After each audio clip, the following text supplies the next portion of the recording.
Agustus 1989.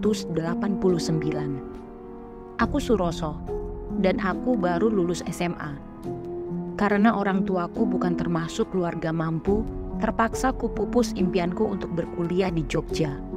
Orang tuaku hanya penjual pecel rumahan di kota yang ekonominya tidak terlalu aktif ini. Bapakku menyarankanku melamar kerja ke pabrik gula yang ada di kota ini. Dan hari ini adalah pengumuman penerimaan karyawan setelah 2 minggu kemarin ujian penerimaan. Pagi ini aku bergegas bangun dengan penuh semangat. Ibuku menyiapkan sarapan dan mulai menyiapkan dagangannya. Kulupan sayur, sambal kacang, dan tempe goreng bersama kerupuk lempeng dan peyek sebagai pelengkapnya. Sungguh suasana yang sederhana namun penuh kehangatan. Sarapan dulu mas, habis ini kan mau lihat pengumuman toh? Enggak, Bu. Setelah aku habiskan sarapanku, nampak para pembeli pecel pun mulai berdatangan. Jam dinding tua menunjukkan jam 5:30 pagi. Segera aku berpamitan pada ibu dan bapak yang sibuk melayani pembeli. Pak, Bu, kula pamit riyen. Nyuwun doa mugi ketampi nggih. Ucapku sambil mencium tangan mereka. Sing hati-hati yo Le, jawab ibuku. Ibu menyodorkan uang Rp50, maksudnya untuk dipakai sebagai bekalku. Mboten usah, Bu, melampah mawon sehat, tasih enjing. Kataku menolak halus. Pada zaman itu, uang Rp50 sudah sangat besar sekali untuk ukuranku. Aku lebih memilih berjalan kaki, walaupun perjalanan ke sana memakan waktu sekitar 45 menit. Toh uangnya bisa dipakai untuk kebutuhan yang lain. Bergegas aku memakai sepatu dan segera berangkat menuju pabrik gula. Beberapa tetangga pun mulai menyapaku. Mas Roso sukses yo, muga-muga keterima yo mas. Kubalas sapaan mereka dengan sopan. Lingkungan ini memang sangat hangat dan rukun. Kebanyakan warganya bekerja menjadi petani dan karyawan pabrik gula tempatku mendaftar kerja. Singkat cerita, aku pun sudah berada di tempat pengumuman penerimaan. Alhamdulillah, namaku terpampang di bagian penerimaan. Suroso, nomor pendaftaran 1161. Akhirnya aku bisa juga membantu perekonomian keluarga, walau tidak sesuai dengan cita-citaku. Di sebelah papan pengumuman ada tulisan besar, untuk yang diterima segera datang ke personalia. Aku pun segera mencari bagian personalia. Di dalam sudah ada sekitar 7 orang lain. Mereka semua sama sepertiku, calon karyawan baru di pabrik ini. Nomor pendaftaran berapa mas? Tanya seorang ibu-ibu bagian personalia. Kuberikan bukti pendaftaranku dan menjawab beberapa pertanyaan darinya. Setelah proses singkat, dia pun memberiku 2 pasang seragam. Besok mulai kerja ya mas, jam 7 sudah datang. Besok ketemu Pak Sugeng, kepala keamanan di sini. Nanti Pak Sugeng yang aturin semua jadwal. Sekarang silakan pulang dulu. Iya, Bu, matur nuwun. Nyuwun pamit nggih. Segera aku bergegas pulang. Akan kusampaikan kabar yang pasti membuat orang tuaku senang ini. Sesampainya di rumah, segera kusampaikan bahwa aku berhasil diterima. Hari itu berlangsung secara gembira. Aku sedari tadi sibuk membayangkan seperti apa rasanya bekerja. Kedua orang tuaku juga sibuk memberi nasihat padaku agar selalu rajin dan sabar dalam bekerja. Keesokan harinya, pagi-pagi sekali aku sudah bersiap. Kupakai seragam yang sedikit kedodoran ini. Sangat antusias rasanya untuk memulai hari. Apalagi ini hari pertamaku bekerja. Aku tidak boleh terlambat dan harus memberi kesan yang baik ke atasan dan rekan kerja baruku. Jam 6 lebih sedikit, aku pun sudah sampai di pabrik. Aku segera mencari Pak Sugeng, pimpinan baruku untuk melapor. Seorang satpam senior pun mengarahkanku. Baru keterima kemarin ya, Mas. Komandan di sini belum datang. Tunggu aja di lapangan sini. Kita biasanya apel bareng jam 7 pagi sama jam 7 malam. Nggih, Mas. Matur nuwun. Jenengan shift malam, nggih? Iya, Mas. Saya shift malam. Nama saya Saputro. Panggil saja Bendol. Kami pun saling mengobrol sambil menunggu Pak Sugeng. Mas Bendol juga menceritakan seputar pekerjaan keamanan di sini. Di sini itu kerjanya nggak terlalu capek, Mas. Cuma ya banyak yang dijaga. Nggak cuma pabrik, itu rumah-rumah dinas, juga tempat kereta lori, itu juga urusan kita. Aku manggut-manggut sambil mendengarkan penuturan Mas Bendol. Memang komplek pabrik ini sangat luas sekali. Ada banyak rumah dinas, mes karyawan, dan bengkel lori atau kereta pabrik.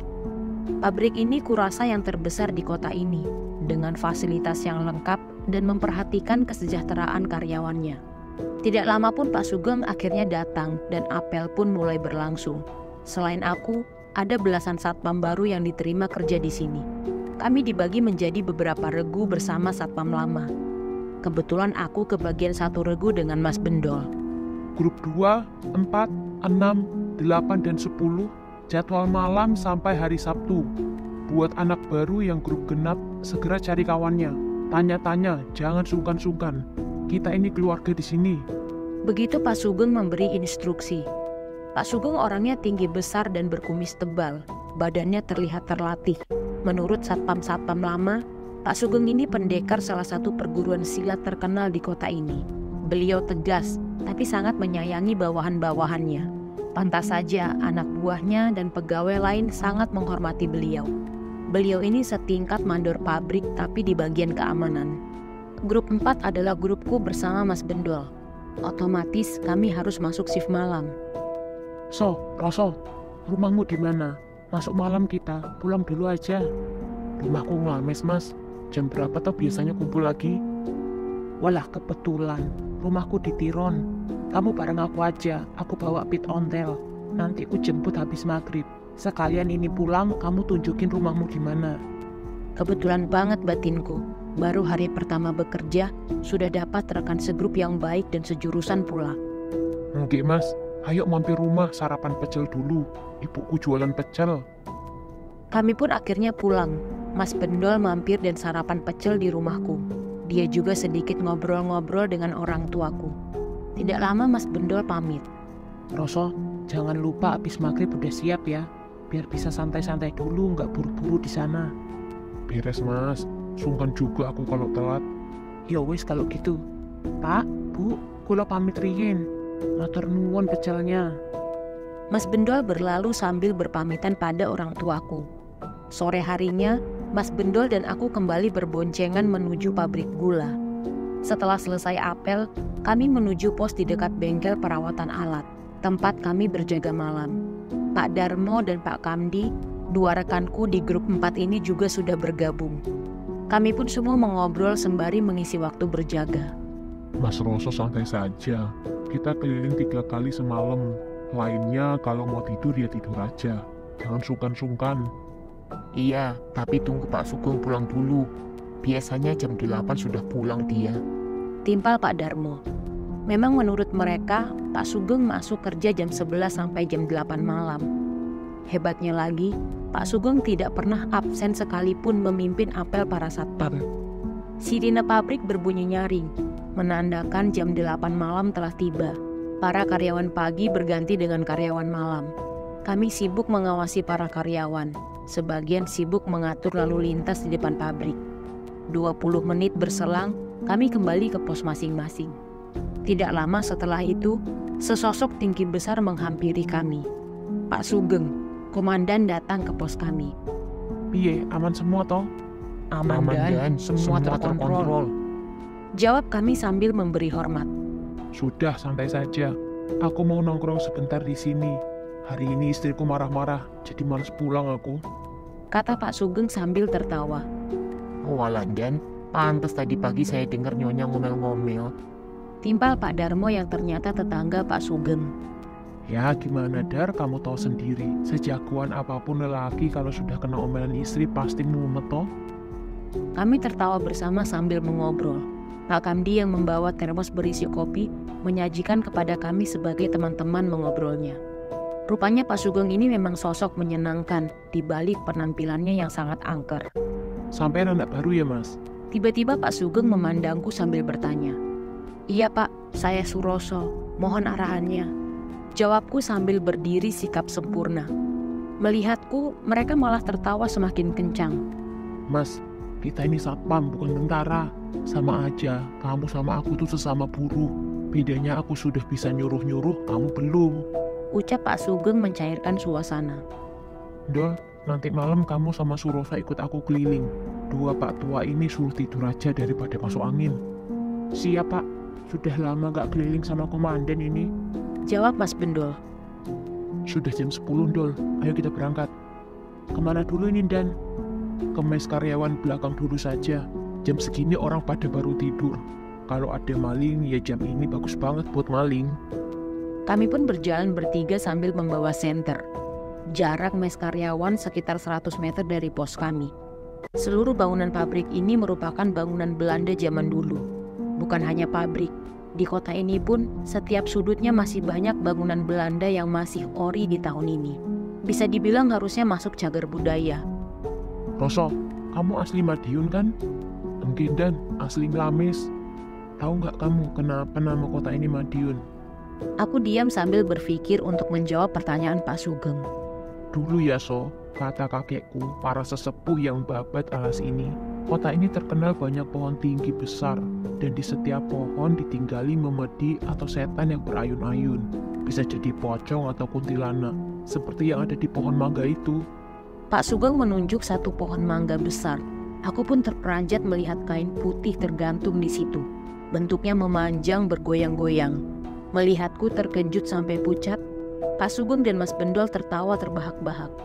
Jangan kaget gitu So, itu spanduk 17-an belum dilepas. Kata pimpinan baru boleh dilepas habis bulan Agustus. Kata Mas Bendol sambil tertawa. Lumayan tapi nyalimu So. Pak Darmo waktu pertama lihat ini, lari sampai kencing di celana dia. Sambung Pak Sugeng juga dengan tertawa sampai keluar air mata. Sialan, aku dikerjai sama mereka-mereka ini. Aku sempat kaget sebenarnya. Memang aku paling takut sama yang namanya setan.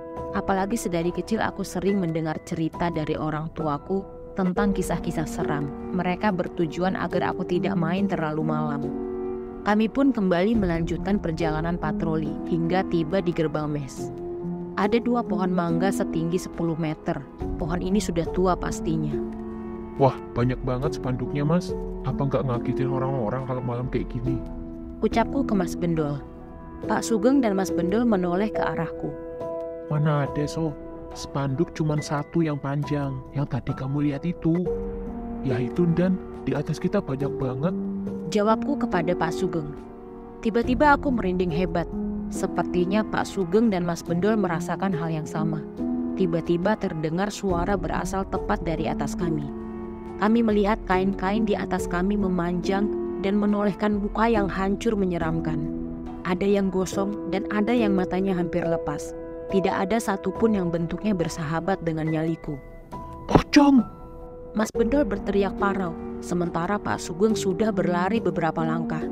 Kami segera berlari saling susul menuju pos. Setan keparat, masih saja berani muncul lagi. Kupatahkan lehernya satu-satu. Dan bukannya tadi sampean yang lari duluan paling kenceng? Kata Mas Bendol sambil nafasnya terengah-engah. Sialan kamu Dol. Kalau ada maling 20 orang juga aku hadepin. Tapi kalau setan, jangankan 5, 1 aja aku pasti lari. Jawab Pak Sugeng. Ketemu pocong ya Dan. Makanya kemarin saya cuma liatin mes dari jauh. Merinding saya deket-deket situ. Apalagi ini malam Jumat. Ujar Pak Kamdi sambil tertawa. Aku yang masih ketakutan segera mencari air minum untuk meredakan detak jantungku. Kakiku masih lemas seakan tidak bertulang. Itu betul-betul pocong. Kurasa aku tidak akan bisa melupakan wajah-wajah itu dengan sangat cepat. Penampakannya benar-benar membekas di otakku.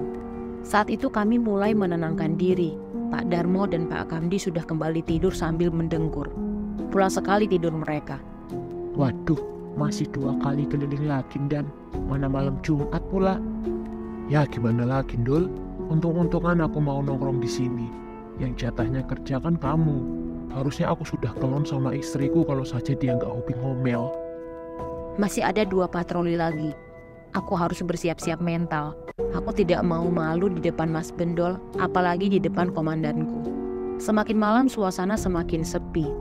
Udara semakin dingin dan obrolan pun semakin jarang. Tidak lama aku pun tertidur di pos. So, Roso, bangun. Sudah jam 2 waktunya keliling lagi. Terdengar suara Mas Bendol membangunkanku. Iya mas, sebentar tak minum dulu. Selesai mengambil minum, kulihat Pak Sugeng sudah terbangun sambil mengucek-ngucek matanya. Ayo jalan lagi. Kita sekarang ke bengkel lori. Di sana musuhnya tempat maling bensin sama maling besi. Ucap Pak Sugeng. Sepertinya dia sudah lupa perjumpaan kami dengan pocong tadi. Nanti kalau ada Noni Anke, permisi saja. Kalau dia Noni Belanda cantik, gak serem. Wah, gila. Kalau gitu ketemu makhluk gaib sudah jadi menu sehari-hari bagi para satpam di sini. Sampai-sampai mereka semua sudah hafal lokasi-lokasi dan wujud-wujudnya. Mungkin kalau aku terbiasa, lama-lama tidak takut lagi seperti satpam-satpam senior ini. Ayo kita berangkat. Kata Mas Bendol singkat. Aku pun menghabiskan segelas air putih agar lebih terjaga karena masih mengantuk. Jarak bengkel lori agak jauh, namun dari kejauhan aku melihat suasananya lebih bersahabat. Cahayanya lebih terang di situ. Mungkin itu disengaja agar jika ada maling segera terlihat dari jauh. Kata mereka waktu itu, bensin dan spare part besi sering hilang di maling orang yang tidak bertanggung jawab. Setibanya kami di sana, kami pun mulai berpencar untuk memeriksa keadaan sekitar. Aku memeriksa bagian gerbong tebu kereta. Aku mengarahkan senterku ke kanan dan ke kiri. Tiba-tiba Mas Bendol berjalan di sampingku. Angin dingin pun berhembus dengan kencang. So, aku kebelet kencing. Antarin aku di kamar mandi sana. Ucapnya sambil menunjuk toilet di dekat bengkel. Memang toilet di sana terlihat agak lebih gelap, dan akhirnya aku pun menemani Mas Bendol untuk kencing. Ya sudah ayo mas, aku juga kebelet. Kebanyakan minum ini aku. Sahutku sambil mulai melangkah ke arah yang ditunjuk Mas Bendol. Di sana ada 2 pintu kamar mandi dengan lampu yang temaram. Sambil menghilangkan takut, ku ajak Mas Bendol yang ada di bilik sebelah untuk mengobrol. Mas, Pak Sugeng gak apa-apa ditinggal sendirian. Nanti ngomel pula. Namun tidak ada jawaban dari Mas Bendol. Hanya suara gemericik air yang terdengar. Mas, aku grogi nih. Ojo guyon kamu mas. Kataku sambil memanggil-manggil Mas Bendol. Namun tetap tidak ada jawaban. Segera ku tunaskan hajatku. Seketika itu tercium bau telur rebus menyengat di seluruh bilik ini. Dan tiba-tiba lampu bilik ini pun padam. Saat itu aku semakin takut. Ku buka pintu bilik toilet, namun pintu ini tidak mau terbuka. Aku semakin panik. Ku panggil-panggil Mas Bendol dan Pak Sugeng berkali-kali, namun tidak ada jawaban. Tiba-tiba terdengar suara seperti orang menyapu dengan sapu lidi. Kuhentikan usahaku untuk membuka pintu. Sungguh saat itu nyaliku sudah menciut. Aku ingin menangis rasanya saat itu. Namun seketika lampu menyala sambil berkedip-kedip. Aku hentakan pintu kembali dengan kuat. Namun pintu itu tidak terkunci lagi. Saking kuatnya aku berusaha membuka pintu tersebut, aku sendiri yang terhempas ke belakang hingga terjengkang. Saat aku mencoba berdiri, kulihat sebuah sosok setinggi semeter lebih mendekatiku dari lorong bengkel. Sosok itu terus mendekat kepadaku, diiringi suara tertawa cekikikan. Ya Allah, apalagi ini? Batinku dalam hati.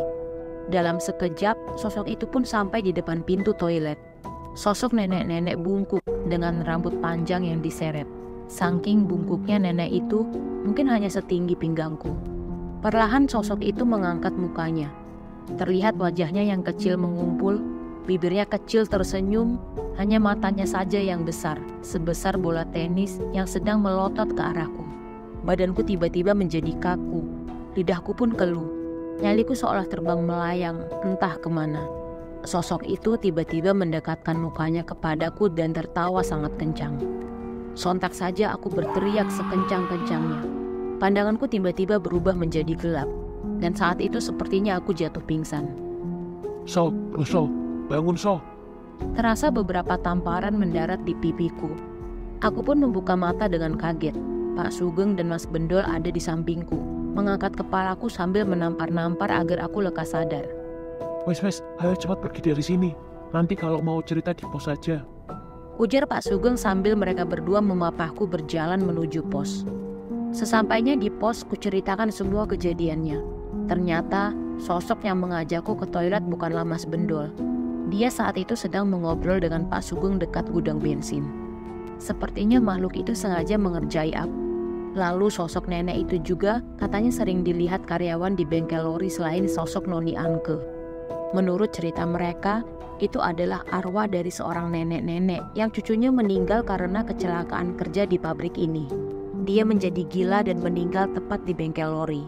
Entah bagaimana ceritanya, jasadnya ditemukan petugas keamanan di bengkel lori itu. Walaupun kejadian itu terjadi sebelum Indonesia merdeka, tapi mungkin arwah nenek itu masih penasaran hingga sekarang. Setelah aku terbangun dari pingsanku, badanku langsung panas seperti demam. Pak Sugeng bilang aku kena sawan karena ketemu setan secara langsung. Keesokan harinya orang tuaku pun membawaku ke orang pintar untuk didoakan agar sawanku hilang. Di situ aku diberi semacam pegangan berbentuk tulisan-tulisan Arab yang akhirnya selalu kubawa untuk bekerja. Apakah setelah itu aku takut untuk bekerja? Saat itu mungkin iya. Jika kalian mengalami hal yang sama, kurasa kalian juga bakalan takut. Tapi ketakutanku kalah dengan tekad dan kemauanku untuk bekerja. Semoga ada hikmah yang dapat dipetik dan menjadi hiburan untuk mengisi waktu luang kalian. Jangan lupa cek pintu, jendela, dan sudut-sudut ruangan. Pastikan kalian aman sebelum beranjak dari cerita ini.